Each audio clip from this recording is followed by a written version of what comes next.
Hi, my name is Gerald, and I'm going to show you how to calibrate the muscle response lock.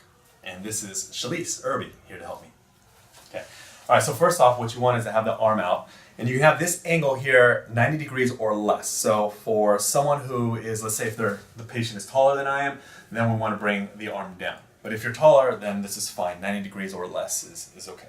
So the first exercise is to just find a lock. Now, you can improve this by asking the patient to have both their feet together. So we want to prevent them from actually recruiting other muscles. So if you can have your feet together, that would be great. Okay, perfect. Then what I want to do is I want to keep my arm in a stationary position with my body. Okay, so I'm going to keep applying pressure on her arm, and I'm going to ask her to match my pressure. And all I'm going to do is just sink the core of my body. So match my pressure, and I count gradually 1, 2, 3 as I'm gradually increasing the pressure. So now she feels the lock. Okay.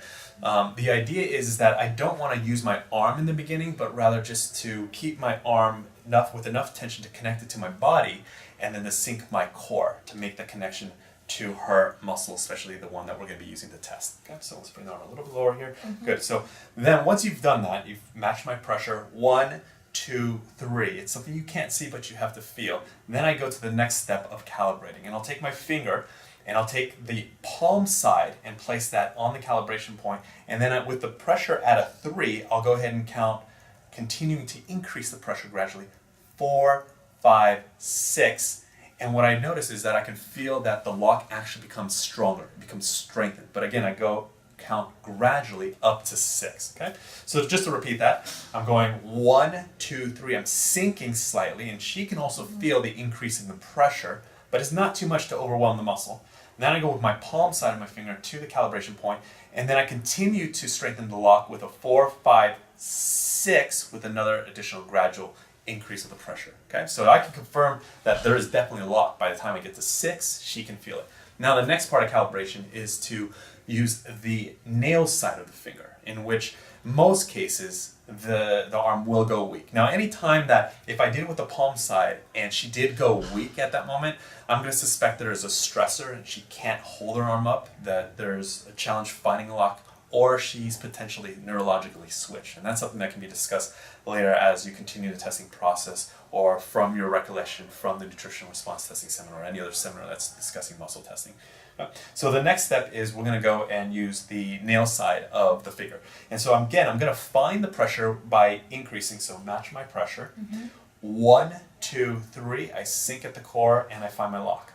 Then I take the nail side at the calibration point, and then I go ahead and sink with 4, 5, 6, and her arm does go weak.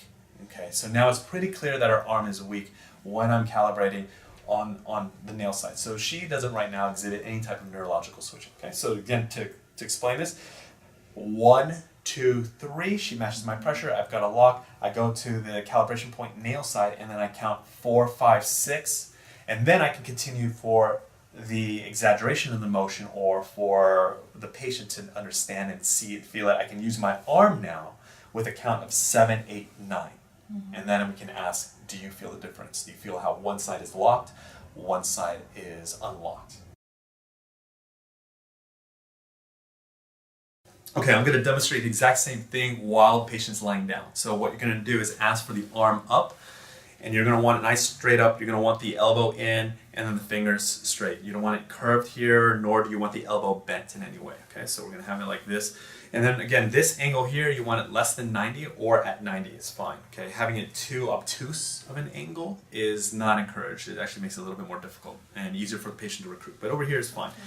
What I'm going to do is I'm going to have pressure, and I'm going to do the same exact thing. I'm going to count 1, 2, 3, and I'm going to sink my body, my core in this direction. Okay, I'm avoiding using my arm. I don't want to use my arm. I don't want this to get the patient to believe that it's an arm wrestling match, right? So I'm going to connect my arm to my body, and I'm going to have my contact here, and I'm going to then sink and count 1, 2, 3. Okay, and then now there's a lock at 3. Maintaining 3 pressure, I take my finger at the calibration point, palm side, and then I go and sink a little bit more, 4, 5, 6, and now our arm's really locked, and I can confirm that. Okay, then what I do is I relax back to a 3 pressure. Now if I've lost the 3 pressure, what I'll do is I'll just start over.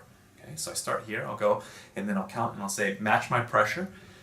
Count 1, 2, 3, and now I've sunk, and now I can feel the lock. Then I take the nail side, and I go to the calibration point, and then I go ahead and count 4, 5, 6, and the arm goes weak. Okay, and I can continue further with 7, 8, 9, and the arm goes all the way down, and now the patient can clearly see which side is a strong muscle, a locked muscle, and which side is an unlocked muscle. All right. So that's the basics on how to calibrate. Go ahead and practice that. If you need any additional support, go ahead and contact your standard process sales rep, and we can work with you one-on-one, and so that you can actually feel the gradual increase in pressure and become confident. Once you're confident in the calibration, getting an actual test becomes so much more easy. We'll just say hi to the camera. Okay. So I'll edit out the beginning part. Okay. You ready for this?